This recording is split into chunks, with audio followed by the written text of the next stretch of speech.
Swim check 1, 2. Bike check 1, 2. Run check 1, 2. I think we're ready. Let's try this. Welcome to the Try Beginner's Luck podcast, a podcast where we explore the sport of triathlon from a variety of perspectives to help beginner triathletes on their journey. I am your host, Mashonda Shines. Well, welcome back to another edition of Try Beginner's Luck. It's March, y'all. We are officially in March and get to kick off Women's History Month. And honestly, I don't know if I would want to kick off Women's History Month other than who I have joining me. I met this young lady in Cozumel. We met at the airport, actually, or maybe, we met at the airport. And then we were on the same flight. And she is a ball of fun. She is hilarious. And she's an attorney. She lives in sunny Florida. The kicker about this young woman, which I did not know at the time, she started the sport in 1990. She has done more than 130 Ironman. She only counts 130 of them, but she's done more. She's done a total of over 400 triathlons. That's not including 5Ks or 10Ks or half marathons or full marathons. This woman is a absolute amazing, phenomenal, decorated woman. And I am so grateful that I call her friend. We've met up in DC. We've had some drinks, we've had some drinks. We have been on the race course and shared the race course together. She's been on the board of USA Triathlon. She is a USA Triathlon Foundation, I think, ambassador. She breathes, embodies this sport. And there's not a place where you can go in this world, that does not know who Susan Haag is. That's right.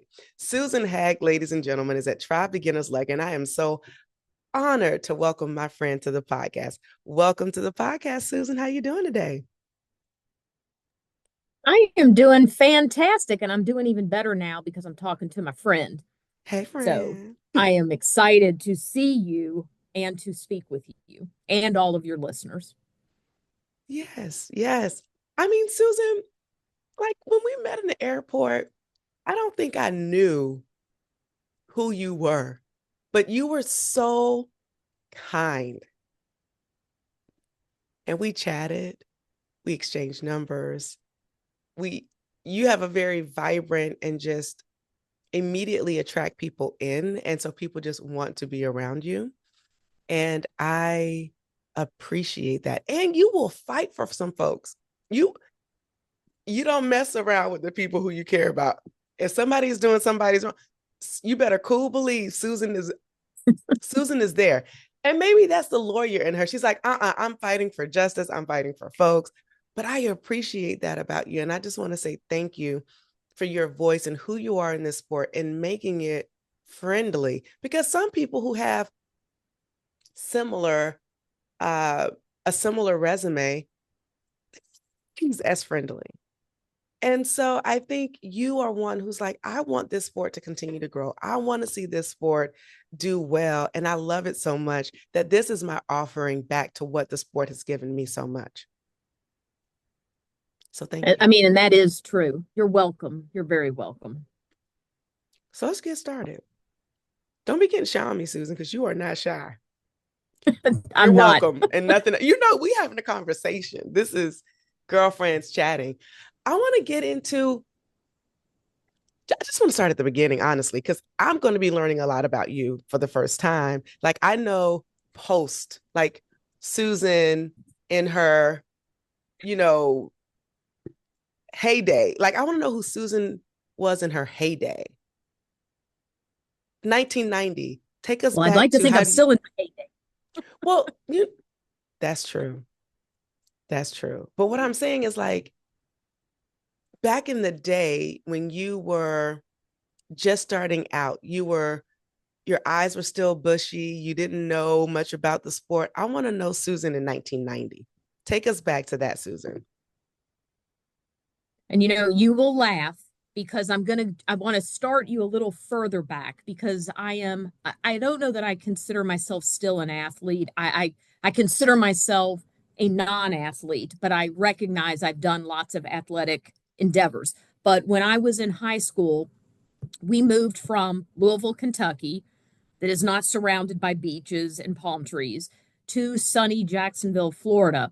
And I had been a kid who had taken gym class as a freshman and was prepared to have my illustrious intelligentsia career as a prosecutor. And we come down to Florida because my father was with the railroad and he got transferred. And I show up in the counselor's office that summer before I start my senior year of high school. So I am a 17-year-old kid who has very flat hair, and the humidity of Florida was not super good for that. And the one thing I was certain was that I did not want to have a gym class. And when I went into my counselor's office and we meet for the first time, and my sister, I think, may have been there, but my mom was there, and she tells me that because Florida has a 3 year high school and Kentucky had a 4 year high school, that my gym class did not count. Meaning, Susan, who wanted to take all sorts of classes with books so that she could get into a super good law school, had to take gym class. And because of the classes that I wanted, gym was only offered like first period. So I cried. I cried as a 17-year-old girl in my counselor's office because her first meeting with me, I did not want gym class because I was not a group sports kid. I was not a sports kid at all. I was just somebody who would be a lawyer, and I really just would only go and watch, teams on TV like we were a big basketball state. So I have to laugh because when I went to college, I went up to an all women's college in Massachusetts. It was Smith College, and we paid a set sum. And I said to myself, I have got to branch out. I want to experiment with some teams. So I had honestly, I don't think ever heard of crew. So I tried out for the crew team. I promptly realized I was not talented. They made me run to the boathouse, which I was not keen on because I had never run really before. And that started my running career, if you will. But I promptly was cut from the crew because I just was no good. And a lot of the girls up there were obviously crew was in their blood. So fast forward to my last year in college, and I played softball, and they stuck me like on the JV team because I was pitiful at that too. And it was very stressful because I didn't want the team to fail because I failed. So that gives you a bit of a mentality that is why I love triathlon, because it really is an individual sport. So that I don't feel like, especially if I'm not on a relay, that my failure affects somebody else who, but for me would have succeeded. So when I then went to Florida for law school, that was 1990. And so I was unfamiliar with triathlon, but I was at the gym because I at least was running and bicycling and doing the separate sports. Because by then I had started running, I had biked the MS 150 and fell in love with that. That really was my first foray into biking. But I saw a triathlon poster on the gym wall and I said, "Ooh, that looks like fun. I'll just try it." So, with no Facebook groups, no besties that do triathlon, no articles in my magazine that I didn't get a paper copy of because this was old school, I talked to a friend of mine, or a new friend in law school, and I said, "Hey, can you come?" I swam kind of briefly at camp as a kid, but I probably can get to the end of the pool, and I asked my roommate if I could borrow her boyfriend's bike. And I showed up ignorant at my first triathlon. And it was like in the deep center of Florida. So it was a lake swim. I probably didn't even know I could get eaten by alligators. The bike was short. I flatted on the course. I rode this man's bike with flat tires because I had no idea what to do. And then I ran, and running was about the only thing I could do. So I finished, and I think I got an award because there just were so few people doing it. And I swear to you, the process was an absolute delight in the frustrations, but it is a completion. You know, you start something, you have an adventure. When you finish, you feel amazing, and you have a whole group of people that you're now friends with because I'm pretty chatty. And that really was where my love of triathlon began. And I never looked back. And then I just looked for every, local event I could do. Because remember, still, we're back in the day when my first results came as a mimeograph copy because we didn't have computers back then.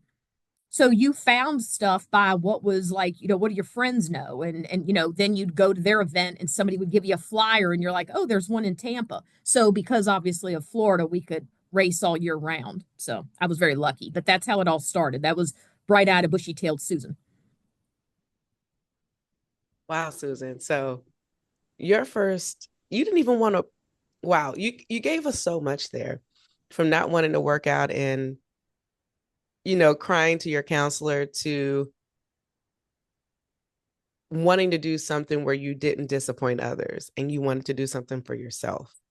And so that is so, I think, admirable. And some would have just given up, but you kept going to find something that worked for you.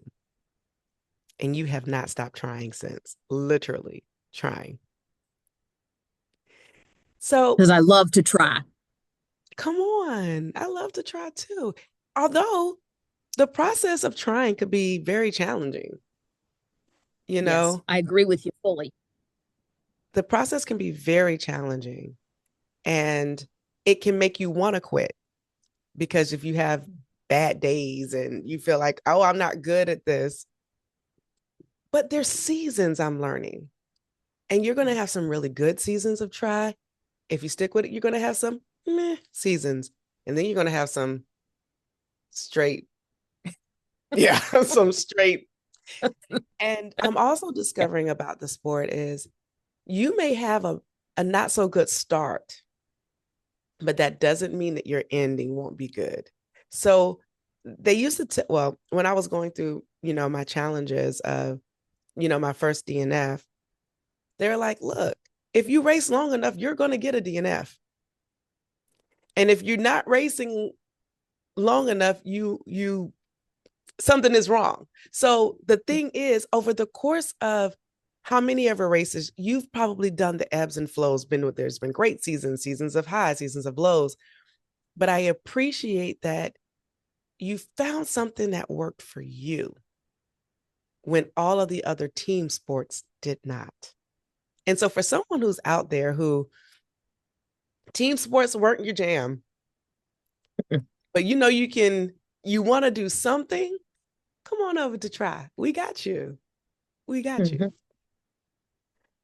And that is true. I mean, and the thing I think also about triathlon is I'm not a good runner.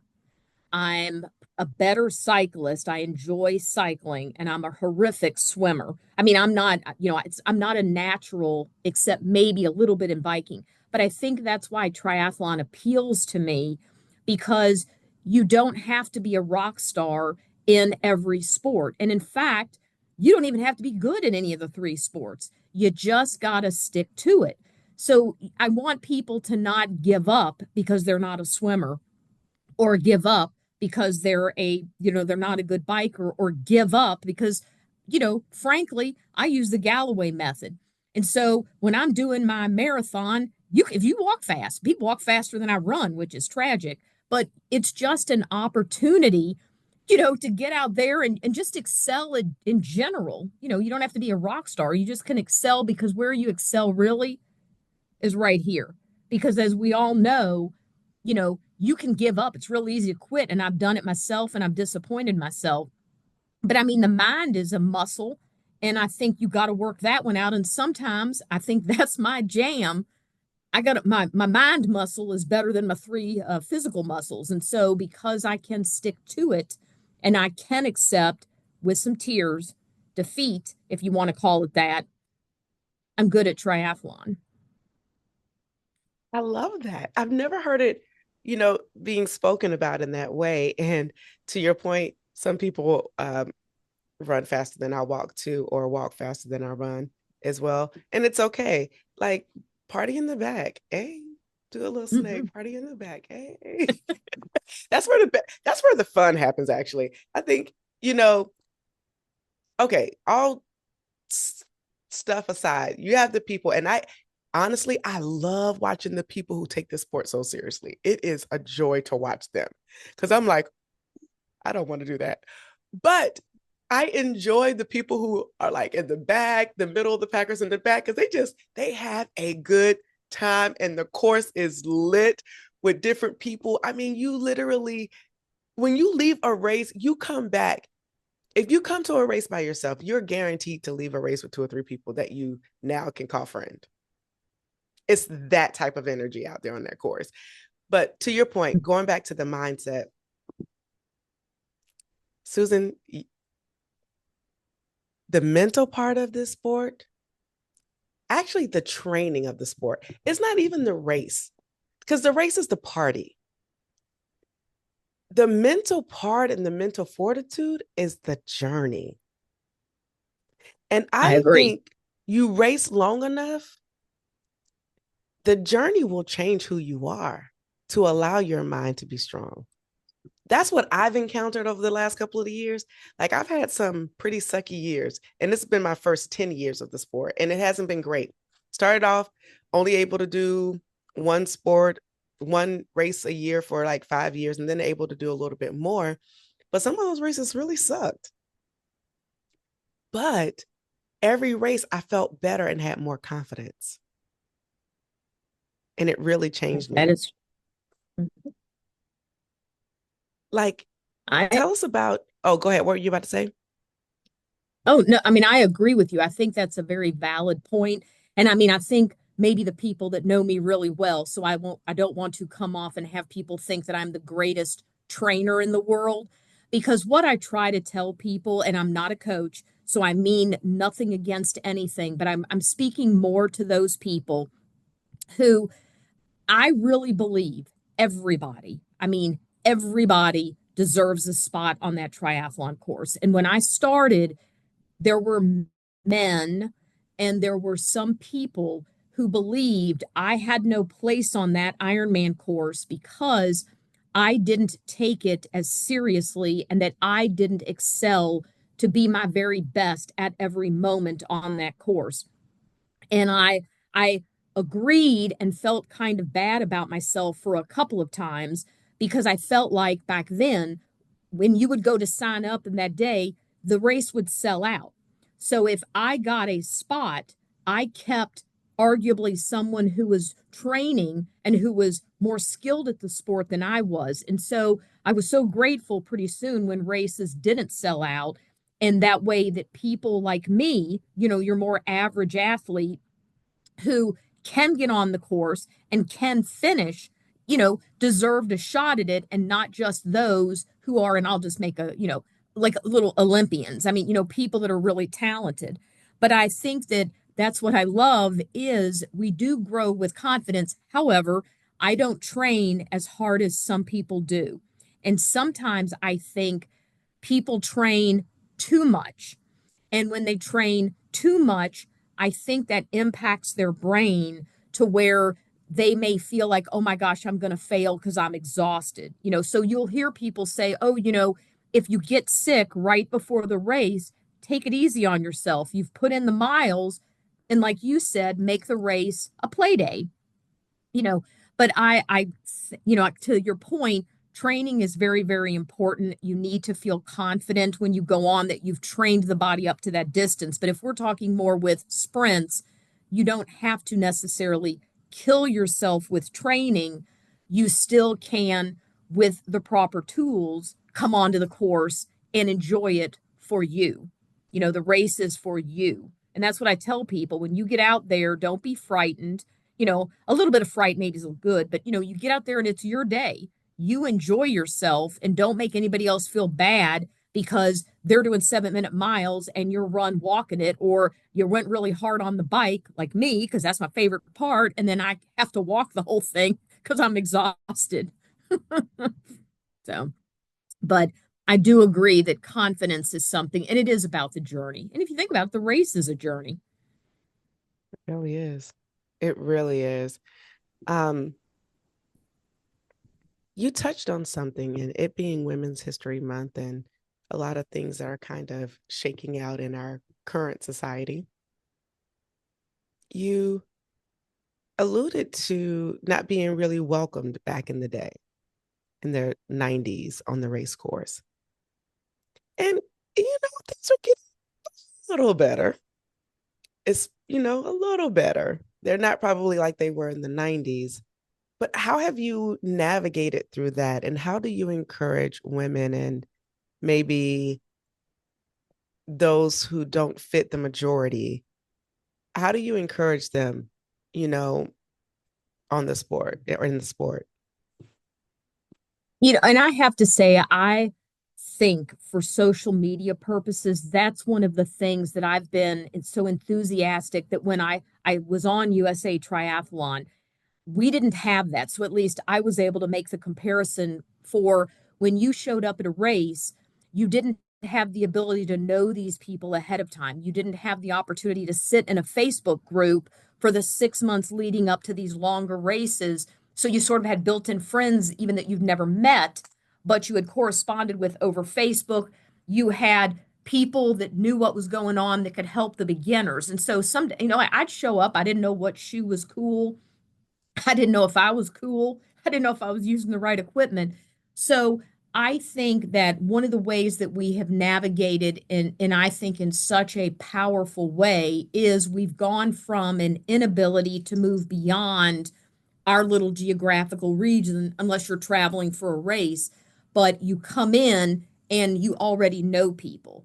And then what I do is I don't look like I don't even think, even when I was thinner and younger, I still didn't look like the triathletes that we see when we looked back then at the pros.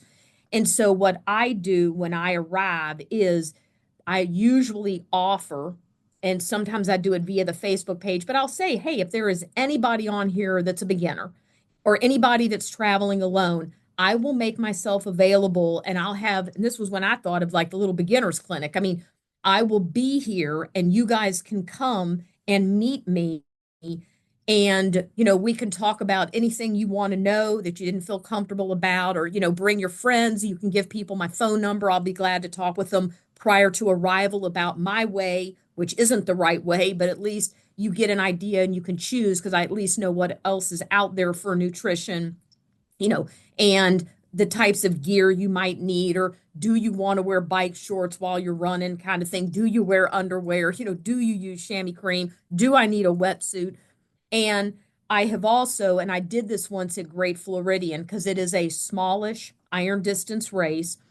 And I used to, because I got a little apprehensive myself, because at least, and it's very difficult to talk about a sprint and an Ironman. And sometimes I tend to gravitate toward Ironman because that's just what I did more of. But when you are standing on that shore, you're alone. I mean, you are about to jump in that water, and it is your swim, your bike, and your run. And obviously, on the run, you can talk to people, but it's kind of lonely. And so you just have to be at a good spot within yourself to have that positive mental outlook. And I usually tell people, if you start fading, eat something, because it's not that you're in a bad mood. It's probably that the body is just struggling to have its energy, and then you'll all of a sudden feel better, or use Red Bull.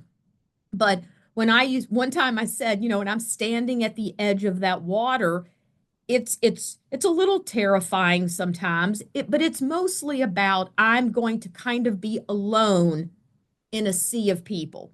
And so what I would do is I would look around, because I felt like, men are a little different, and I always wanted to give women a leg up. But I mean, obviously, if a man looked like he was a little taken aback, I'd talk to him too. But I would look for women that appeared to be alone. I would look for, folks that didn't have their family. And I remember one time, and my friend Carol will tell you, I saw her and I walked up to her and I introduced myself at the edge of the water and I just said, "Hey, I'm Susan. I've done this before, but I'll be on the course all day long. And one time I think I introduced my friends. I said, here's some people, like in Cozumel, I do that. We're all standing around and I say, hey, here's my friends. Look for us. We will be your little party on the course. So when you see us, say hi. We say hi back, and you kind of introduce friends that didn't otherwise know each other.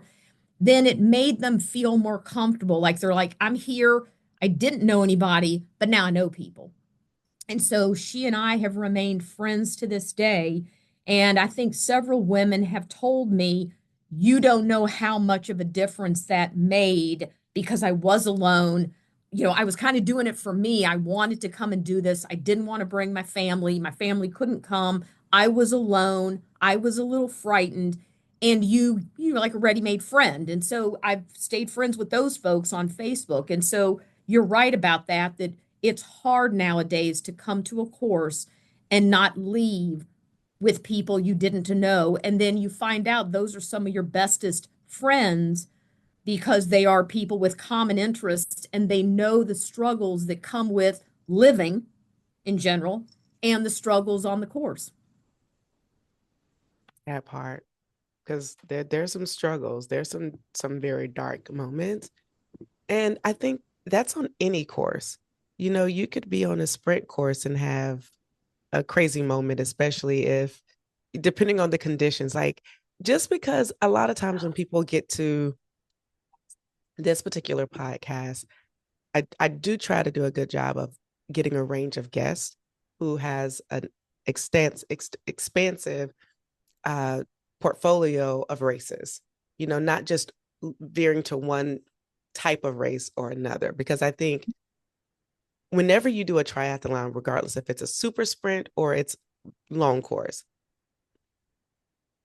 there are different challenges at each level. And one of the things that I hear a lot, even to this day, like it's 2025, and people, when they think of triathlon, only think of the 140.6 distance. And that's a distance for those who really like endurance and push themselves. And it's a very unique set of people who love that distance. But you really have to overcome so much at each of the distances. And so, Susan, you've had an opportunity to race a lot. I don't know in my lifetime if I'm ever going to get to 400. I mean, I'm hopeful to live to 120 that's promised to us and to be able to try as long as I can and be like Sister Madonna in her 90s and just trying and trotting along. But tell us about racing at each level, like the sprint distance and what things you have had to overcome the Olympic, because I think with your trusted over 430 plus races, you've experienced a lot. Mhm. And I So, have, and I mean, oh, no, go ahead. I was just going to say, I started out with sprint. I was content with sprint. Did a couple of Olympic because I liked the longer bike. Was not keen on the longer swim at all. And then the run. I mean, 6 miles luckily isn't horrific. And I remember that when I did my first half, I did it because the guy I was dating at the time, that was his preferred distance. And I remember I did it, and it's probably not a conversation for like people that are not your best friends and or related to you, but I mean, I was terrified that I just couldn't do those distances. The biking, again, I wasn't worried with because I just find that biking a long distance is much easier than swimming a long distance or running a long distance. But it was, the water for me, I respect I am not a fan of any water that challenges me. Like I want to get in like Chattanooga and just have it shove me to the finish line. And I want to be able to have crystal clear water because I need to see everything. Because if somebody touches me or a piece of seaweed slides by me, I will scream and come up out of the water. I swear it terrifies me. And I tell people, I make a joke sometimes. I'll have like, I get a little chatty at the beginning because I think it kind of knocks nerves off. Like I'll stand around all my women and I'll be like, okay, everybody, listen, I haven't won a race in a while. So does everybody kind of just agree amongst ourselves that you're going to let me win? And that kind of breaks the ice. But when you look at water and it is like in Florida, the wind is up and there's waves, and you're just thinking, oh my gosh, all I have to do is get out of this water. And that is what I'm thinking about while I'm swimming and having nobody touch me. And then once I get on the bike, I can pass a couple people, but to me, it's just easy. And then if you like to bike, you tend to go harder, and then you got nothing left for the run. So the challenge is with these shorter distances, it's fun to do a sprint. It's fun because I don't need to win. So I don't need to go as fast and to make myself sickly when I come across the line. I can pretty much just enjoy it. And a lot of times, I changed up the bike and did mountain bike because that was even kind of fun because I got to ride my road bike all the other times, but this gave me an opportunity to do a mountain bike. So I liked that. I liked, riding off road every now and again, but then would come to the run and I would just try to get through it. But it is then that you can have the party because everybody kind of finishes about the same time. And you've got your tri clubs that are there with beers and the whatnot. You got food, you got all kinds of fun. And then the longer distances, people finish a lot faster, and then I miss the party. So I hate that. But I don't think I ever wanted to do an Ironman distance race at all. It to me was something that I thought was just too much. So I just want everybody to know that, choose your jam. If you like sprints, do them. You get a little sample and you can do the speed that you want to go. If you want a little bit like more bang for your buck, then, you go for the little longer. And then that's probably, I think, why I started doing the Olympics or the halves was because I wanted my bang for the buck. If I'm going to go to a race, then I want to be able to experience the topography and all the sights because that's what I like about a race course. I don't need to go around in circles so my friends can high five me 20 times. I want to go out into the community and see some stuff. So, but yeah, I mean, I like a post race beverage too. What do you do? Okay, so you talked about the sprint in the Olympic and why you got into the half distance. But how did you get into the full distance? Was it the Well, same and boyfriend? this is a bit no, no, but you'll laugh. So I had a job and I decided to change jobs to seek the almighty dollar instead of public service. And I had a couple of weeks that were mine to have. And this was back in 2002. So for 12 years, I probably only did a handful of halves and everything else was sprint and Olympics. I mean, once I'd start one, I couldn't drop it off the rotation because I just fell in love with every single race. I love the race directors. I love the t-shirts. I love the medals. I just had fun with it. But I was talking to a friend, and this again was before Facebook, really before computers too much back then. And they said, hey, we're going to do Ironman Brazil. And back then, the race was still open 2 weeks out.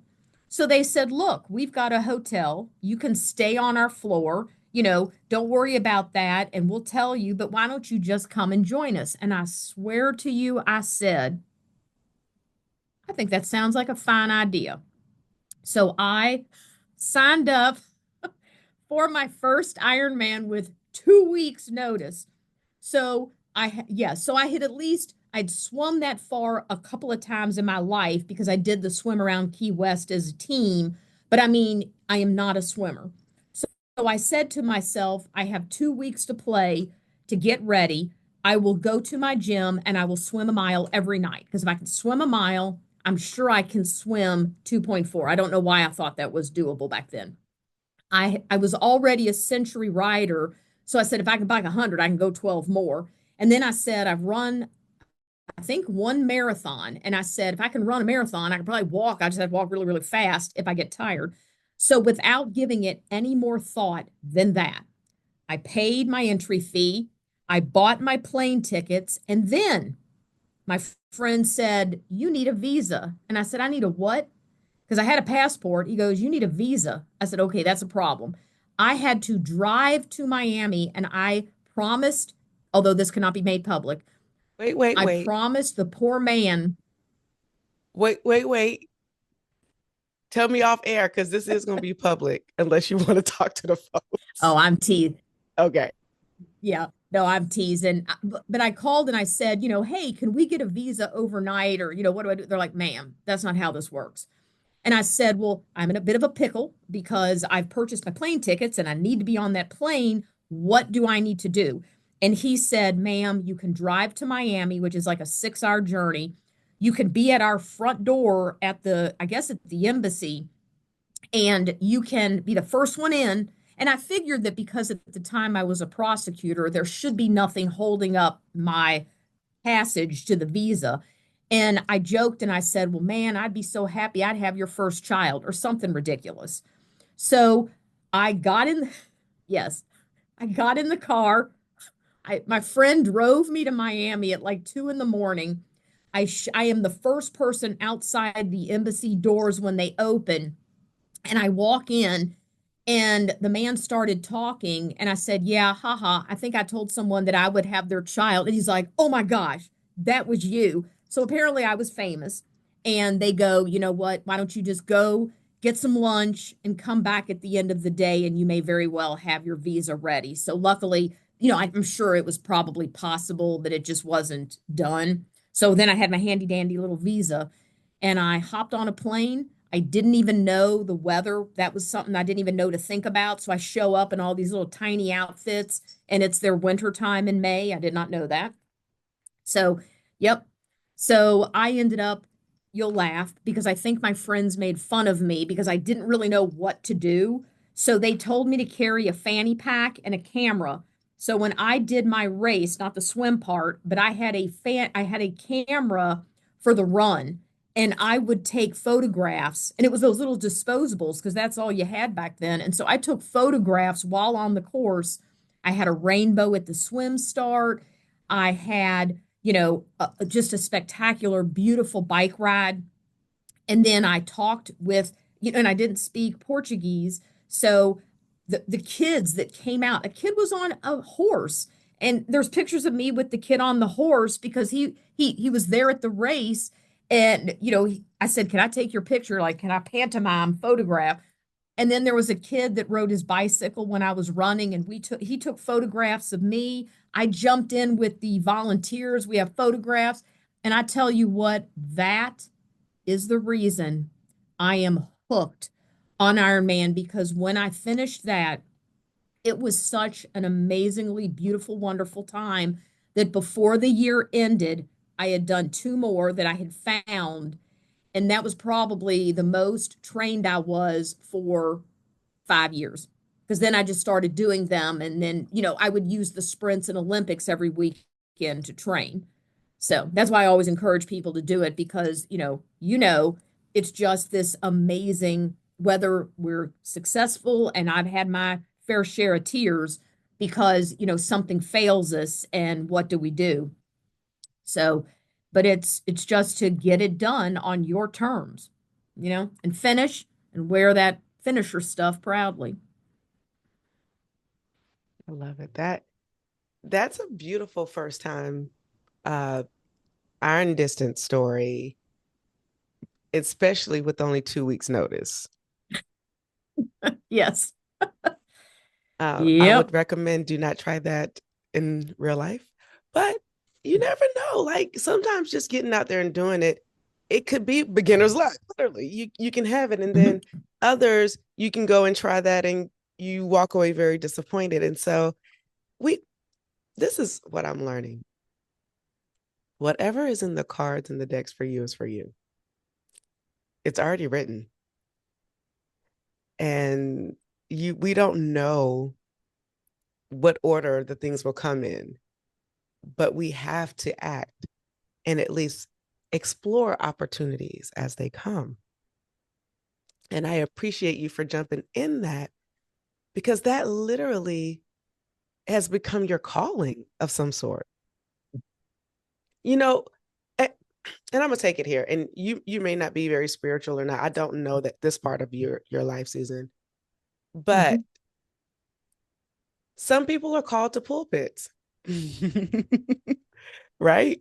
Yep, I Some people are agree. called to football fields and they minister there. And I do believe that you have been called to the triathlon space in such a Mhm. way that you have been here for over 35 years, encouraging others, making their day better, being very generous and gracious, patient with folks.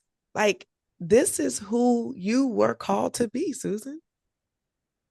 And I think that you are right because I would never have seen those and I would have never seen that in the stars. Never. But I feel comfortable. I am as vulnerable as other people are out there. I've been there myself. I've shed those tears. I've become aggravated. I've been starving, for food, for community, etc. I have had success stories. People think I sometimes can pull this from nowhere. I think I've been able to do that mostly because of this, but I do. It matters to me. I mean, I have had some not so proud moments myself, that we all do when we get into a dark space and people are like, "Oh, come on, turn that frown upside down." You're like, "I've been here, done that. Don't talk to me." So I've done that a couple of times, hopefully and preferably not many. But I feel like it is my place to make people comfortable, to encourage others that I am as average as you can be, yet still be successful. So don't shortchange yourself. Come on out because I'll be your best friend. I mean, I'd love to meet anybody and I'd love it's a journey and you cannot come out the other side the very same, regardless if it's a sprint, a super sprint, or anything, you come out of it different, and I would suggest much better for it. I'm serious. You come in triathlon one way, you leave a race a whole different person. You really do. And my You goodness, do. I'm grateful that our paths crossed in 2022, in Hmm. 2022 in the Cozumel airport. You have been a constant source of encouragement for me, even like on the announcing space. Why you to be? And I'm like, look, Susan, it's not my show, not my pony. You know, like I do believe that timing is everything. And perhaps maybe I wasn't ready, and God was like, look, she needs some more failures or more opportunities to try to truly Hmm. understand and be able to embody the race, to encourage people in a way that only I can because of my lived experience. And so I am so grateful for myself. Look, I am grateful, you know, for those failures because I think I met you in my second DNF where we both were like, they've run out of water on this bike course. We were dehydrated. Like it was bad that particular year because it was a lot of challenges. And at some point, you got to say, Hmm. I actually want to live to try again. So let me Yeah. pause because if I keep going, I'm going to be in somebody's hospital. And that's not the right thing to do in the foreign country, for real. And this particular race was it was just extreme conditions. And I'm not sure why I keep having these extreme situations, but I am so much better for it.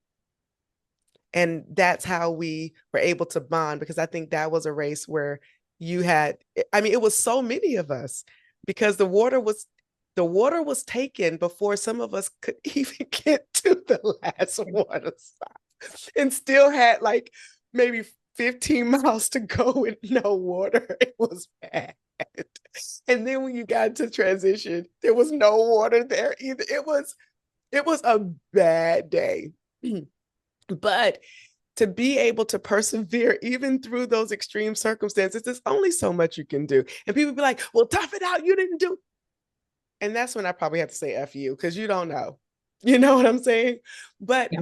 talk to me or us, the crew, about those moments that aren't as glorious. Well, I mean, I certainly of late have had many of those non-glorious moments. And so I think I'm a little lucky in that I have successes so that the failures are, you could argue both ways. That's what makes me a good lawyer. It's either easier to swallow the pill of DNF or it is harder to swallow because you know you can do it. And either, I mean, I had several due to I didn't take bikes. I would borrow bikes. So imagine showing up, hopping on someone else's bike that isn't set up right. I have saddle sores, soreness, and then the bike flats. And then next thing you know, I DNF because I just needed a minute. I needed 5 more minutes to make that cutoff. And man, I have cried some tears because the frustration is so great. And it is like, what am I supposed to do now? I mean, I literally came across one time and thought I'd finished. And the guy's like, give me your chip, the race director. And I'm like, what are you talking about? I'm good to go. He's like, no, ma'am, give me your chip. I said, no, sir. Haha, you're funny. I'll be in there changing my clothes. He's like, Susan, give me your chip. You're over time. And I said, it's not 5:30 yet. And he said to me, Susan, we started at 6:30, not 7. And you have that, oh my gosh, moment of, I have just DNF'd.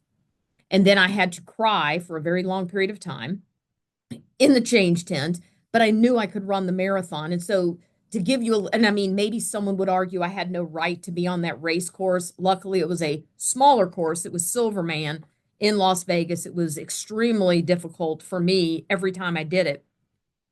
And I just was in there, and my friend said, let me buy you a steak dinner. And I'm like, why? It was my first DNF. And I said, no, I got a marathon to run and went out there and ran the marathon under 17 hours. And so I had the finish time, but I was a DNF. And then to further, I think this was the year that every woman that showed up and finished got this beautiful Silverman trophy.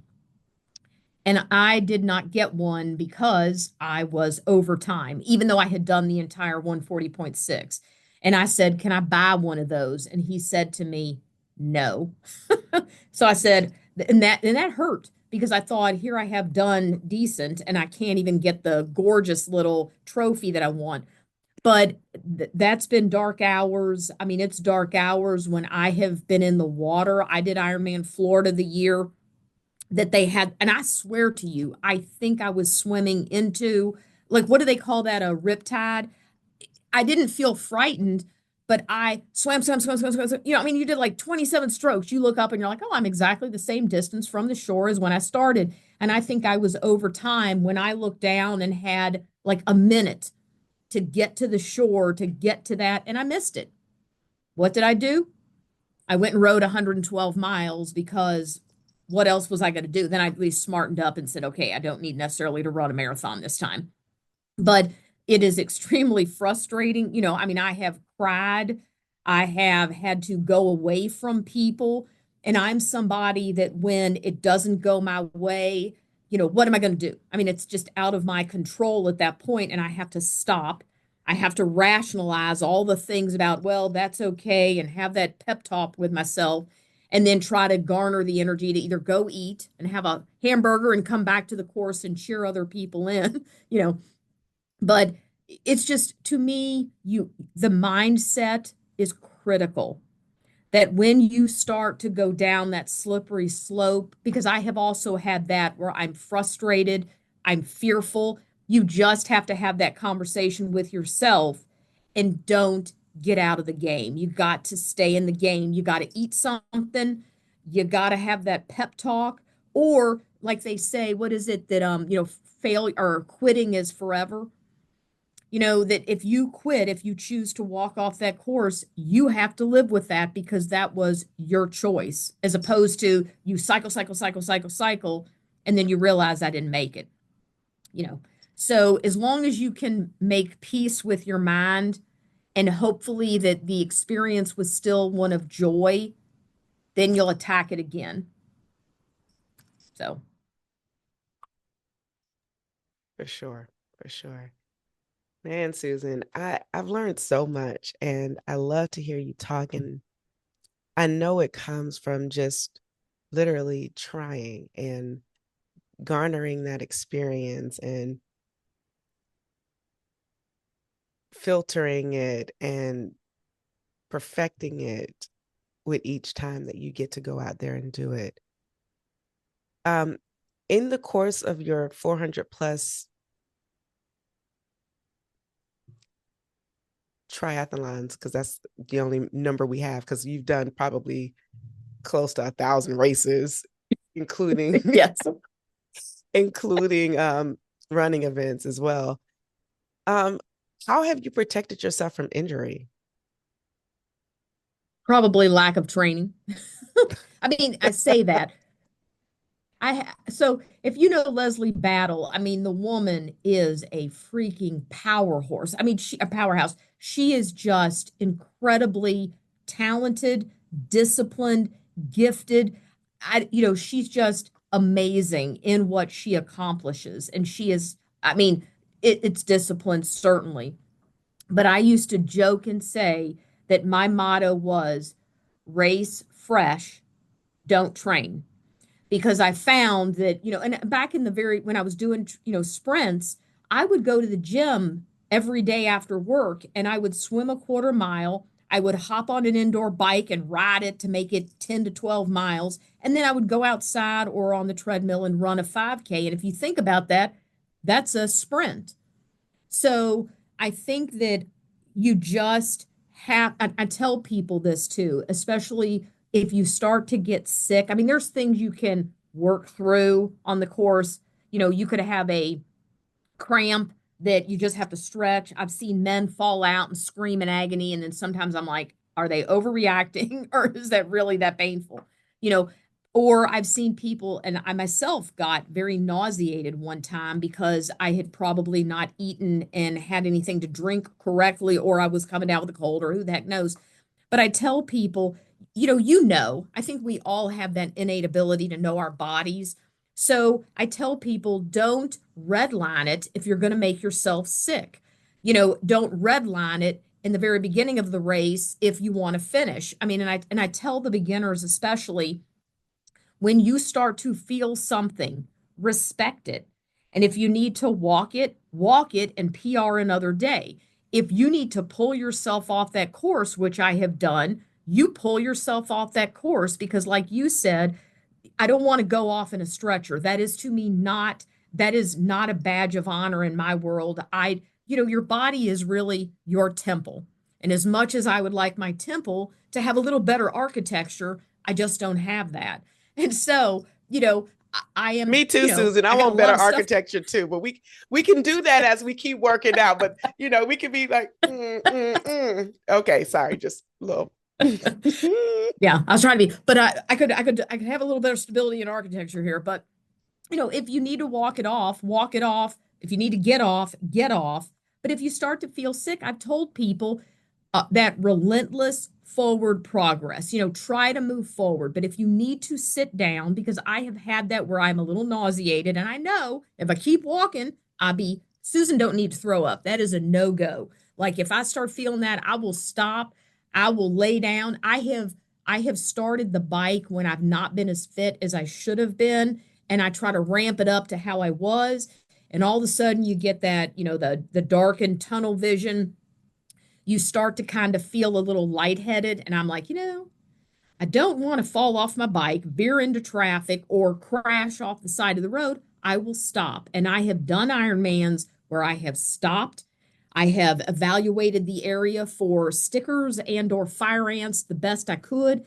I have plopped down. I have laid down. If because that's what I said, 5 minutes of just giving your mind and your body a break. I have laid down. I remember I did Ironman Canada one year when it was still in Penticton, and it is some climbing. And Susan is not a good climber. And I stopped at a tent because it looked like a mirage. And these people, whoever they were, like the medical people, they had this poofy look. And it looked like a table where you're about to get a massage. And I think I had a cold. And I said, I'm a little bit done. I need to chill.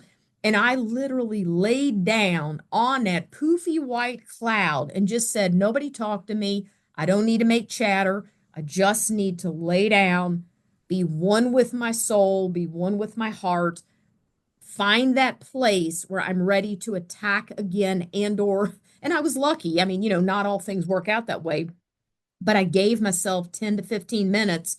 And then all of a sudden, a dude came in and he started gagging. And I'm like, don't want to be here when he throws up. So I'm out. So I left and was able to finish the race because I respected my body telling me, if you don't stop, I will make you stop. So, you just have to, the mind and the body do have to be one. But I also, myself, lately, when I know I'm not going to finish, I go, is it worth it? So do I want to keep going and be drug off the course, or do I want to do it on my terms? So I'm stopping it on my terms at the halfway point. So you just have to listen to yourself, have that conversation. Sometimes we got to ignore it though. Sometimes, you just like lazy and you just better say, buck up, little camper, and keep on going, or stop and have some Coke and a smile with the volunteer and a hug. I've done that too. I got off and hugged people and I'm like, I'm better now. Then I hit it off.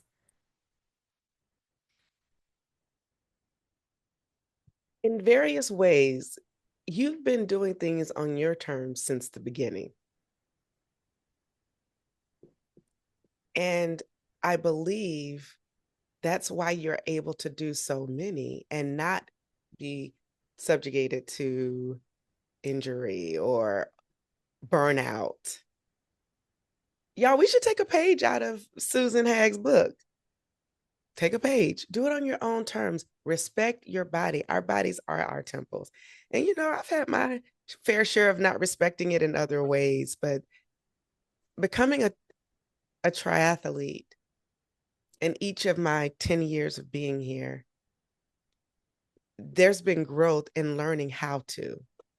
We all don't come from families where that's just the norm. You know what to eat, you know how to do working out. And sometimes you got to learn, and it takes some time to learn, and people learn at different rates.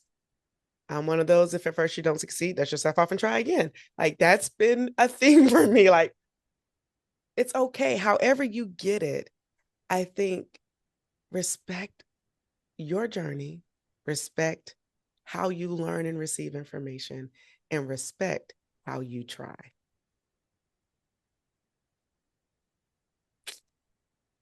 Wow, Susan.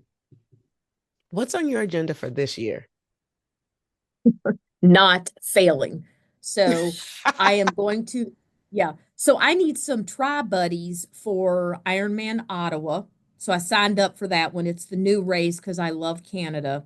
So I'm going to try that one in August. I love Ironman Maryland. That's also my one of my favorite courses in honor of Jerry Boyle because he was a cranky old guy, just like I'm a cranky old lady. And The story, and you got to you tell know, us the story of Jerry Boyle. Okay, okay, okay, okay. Let's pause. All right, we'll come back to the rest of the year. Please tell us the story about Jerry Boyle because that's a hot story. Okay, let's go. well, there are actually many of them, but it started because, I love Ironman Maryland because even though they're an Ironman, it is a small town mentality. And I don't mean that in a bad way at all. It is, and I think anyone that's done Ironman Maryland will say it's a family atmosphere. I mean, this is your tribe. These are the people, everybody wants you to succeed. And so Jerry was also of that mindset. And so I don't know how, but he would be on their Facebook page. And I'm kind of known back in the day to dance across the finish line. So I did it. That was a Johnny Agar and the Agar story up with Michigan Titanium. I call it Mighty Man, and everybody says I'm wrong, but Michigan Titanium.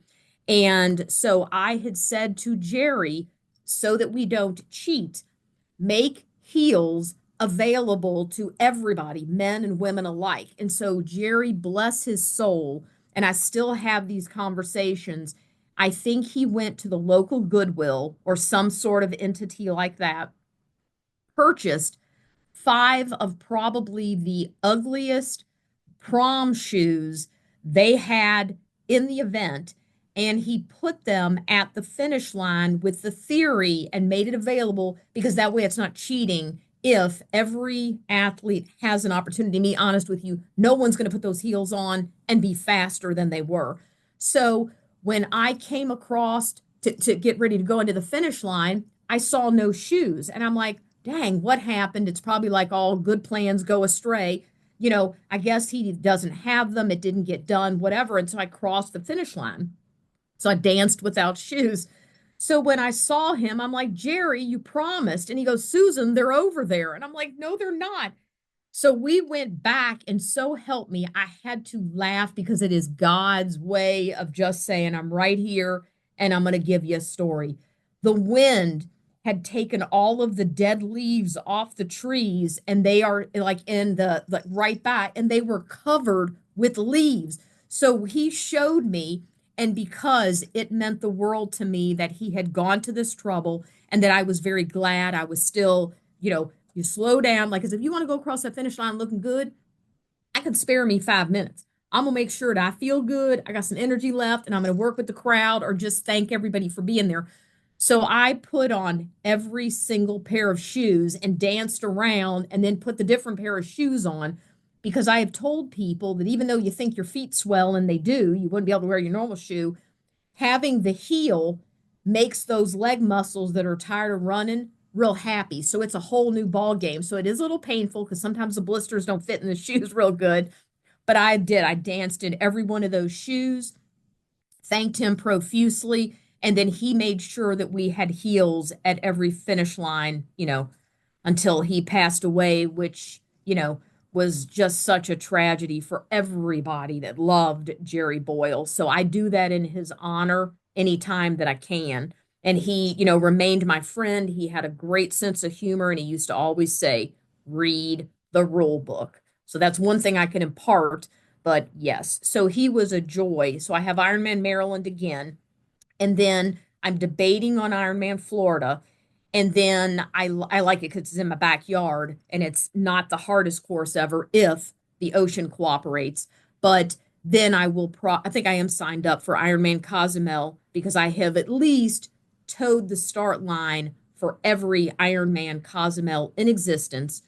So I can tell you, you are right. That year was a pain in the royal weather butt. And the weather in Cozumel, it's an island. It can be vicious. It can be gentle. It can be unrelenting heat and wind and major annoyance with flooding and whatnot. But that's why not every Ironman is the same. You aren't mentally the same every time you show up. We can control some stuff. We can't control some stuff. We can let the weather, the hills, the water, like, is it an ocean? Is it jellyfishy? Is it, a brackish lake that has zero, it's hot and it has no current whatsoever, a downriver swim? You can pick your poison. So, go on an adventure, go a little bit outside your comfort zone, be willing to DNF if need be, but more, be ferocious, be an adventurer. And when you show up, that finish line is meant for you, and you go about it in a very smart fashion. You keep your mind in the game, you fuel the body properly, you get the right equipment, you make sure it's going to work for you, and go after your finish line. All right, let's go after it, y'all. Let's go after it. Susan, thank you so, so, so much. I can't have you leave here though before we do a little bit of rapid fire. All right. Okay. Favorite comedian? Oh, Stephen Wright. Mm-hmm. Mm-hmm. What is the favorite meme of the month? Because you produce on your social media the Oh, most hilarious memes ever. If you're having a bad day, y'all, just go pop on Susan's social media. She's always got something that will really, Susan. Oh my gosh. Okay, favorite meme of the I month. think it's one that they just, yeah, of the month, because it changes every time I see another meme. But the funny one is today I posted, I think, or I'm going to post that caffeine is no longer working for me. I'm going to have to go chew on an electrical wire.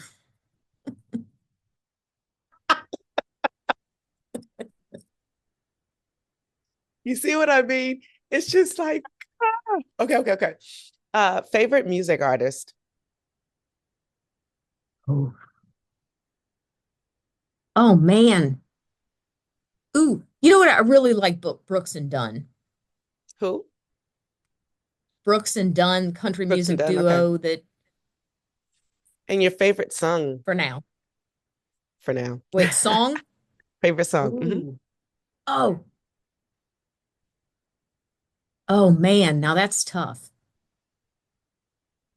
Oh shoot. I don't know. Shoot, I listen to music and I it comes on and then I'm like, oh, that's one of my favorite ones. Oh man, there is a oh, what is that song? Oh, shoot, I don't know. You've stumped me. Let me think. Oh, Let me I try to stumped come up with Susan. something. But you Or what's did because I the love latest thing that music. you I got you going while you've been working out?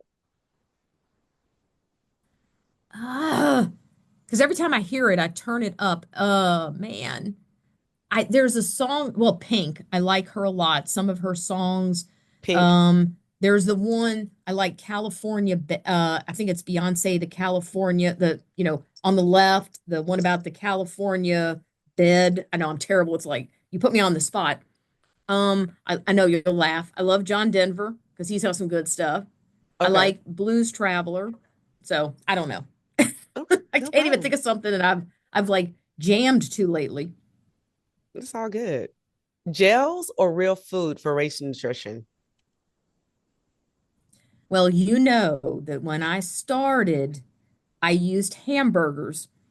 So I would put McDonald's hamburgers with extra ketchup bought the night before. Like I was risking death with listeria, but I would stick those in my special needs bag, and they are the most delicious thing with extra pickle and ketchup because it's salty. And then I would have to gum the bun down. So now I stop and eat them. So I would do those in a Red Bull. So it's surprising my heart has not exploded. But I think gels are easier for the most part. Like if I'm biking, a gel or a block is much easier to eat. If I stop, then I like Ensure because I can drink it instead of, because when I'm exercising, I have a hard time eating, except when I'm on a run, then I want potato chips. I want salty stuff so my stomach doesn't growl. Got you. Favorite place to bike?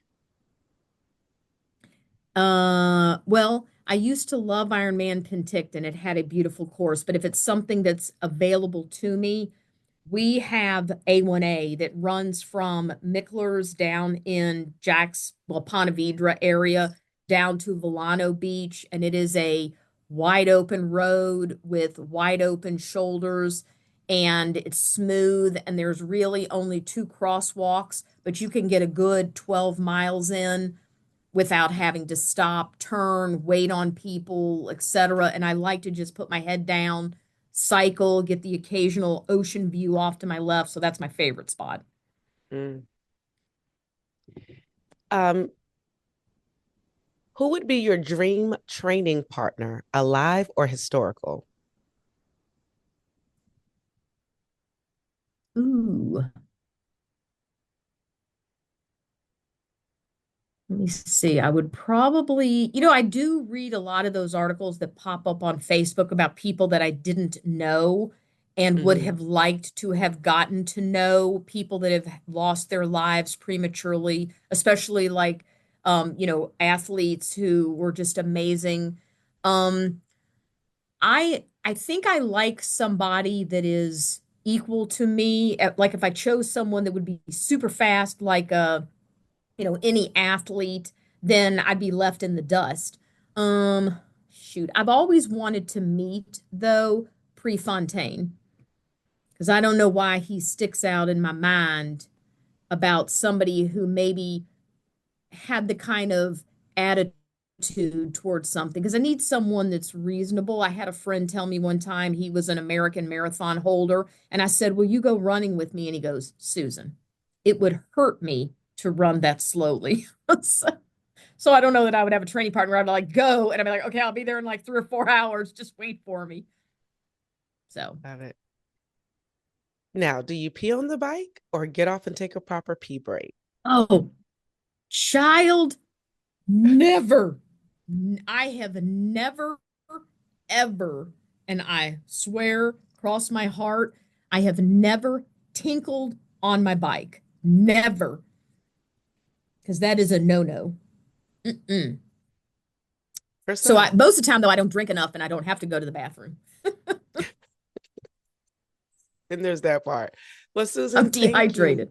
so much. This has been a joy just to be here, listen to you, and learn from you, hear your stories. I mean, you've done over 435 races. You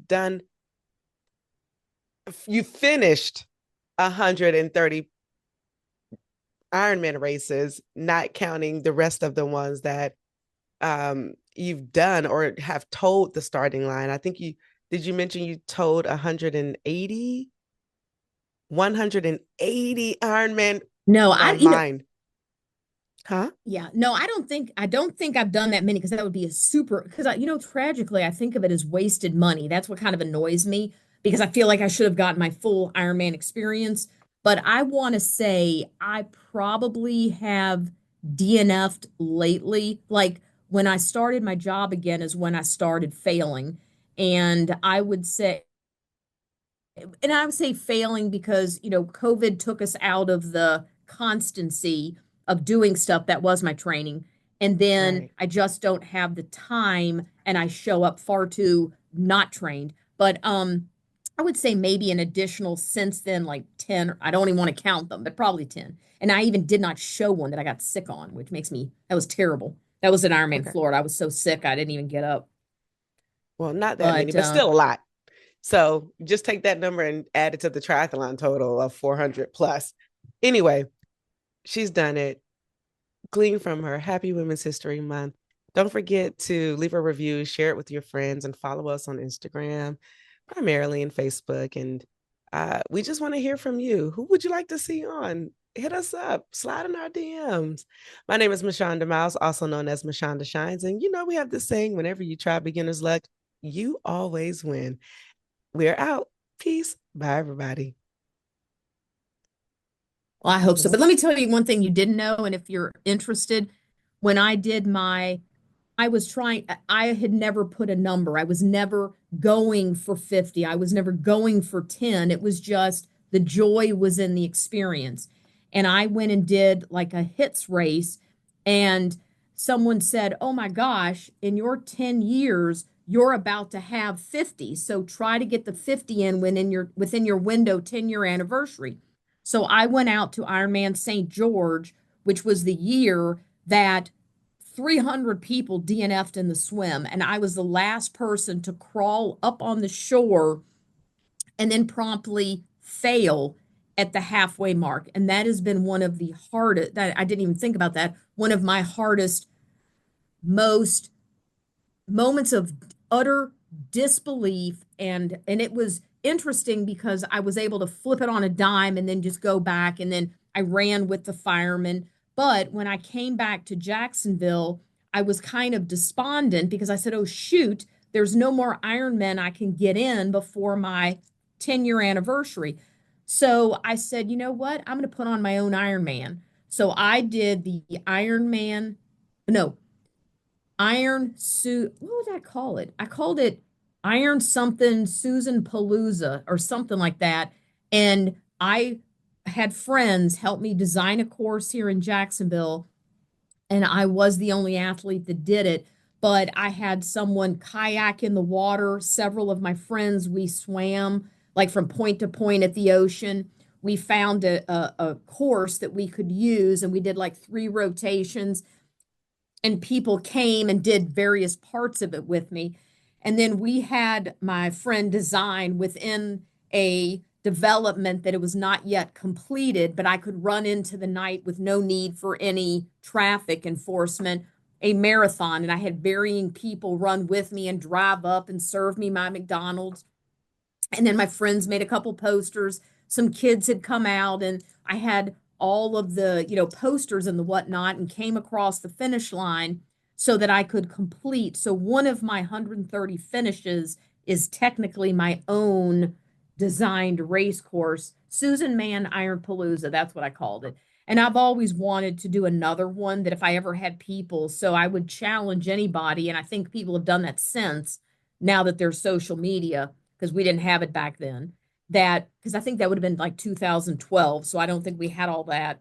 But we threw a party afterwards and invited all the people to thank them for showing up for me. And it was just a beautiful experience. I mean, it was just something that was, that I would do in a heartbeat again, and or do an Ironman over increments, or just anything to, if you need something to reaffirm a DNF. I've seen people do that, like if they don't finish something, they just design their own race and then go do it so that they feel, they need that success.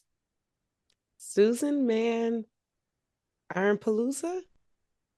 I Mm-hmm. like the little flip. Susan Man, Ironpalooza. Yep. I love that. And that was just some bonus footage. So I'm going to try to figure out how to put it in, because I think that's important. Like, still doing things on your own terms. Y'all, we are for real out. Okay. Bye. Thank you for tuning in and listening to this episode. We need your help so we can continue to try at TBL. So for more information on where you can find and subscribe to this podcast, visit www.trybeginnersluck.com. And don't forget, whenever you try beginner's luck, you always win.